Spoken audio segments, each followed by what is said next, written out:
Every stick has its place.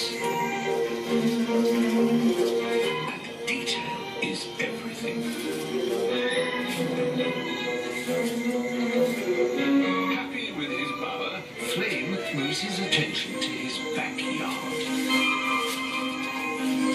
If he wants to impress a female, it's important to get this right too. For both, creating the perfect piece of art is time-consuming work. And occasionally frustrating. If only he had hands.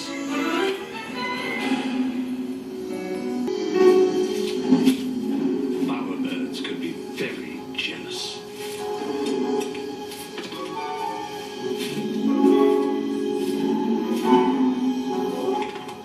But there's a point to this vandalism.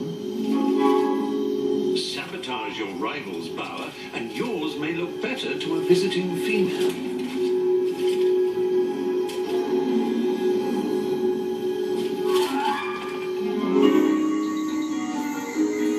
Mr. Flame is still having his own personal battles, but he must also watch his back. When you're the brightest thing in the jungle, there's always a chance you'll attract the wrong kind of bird.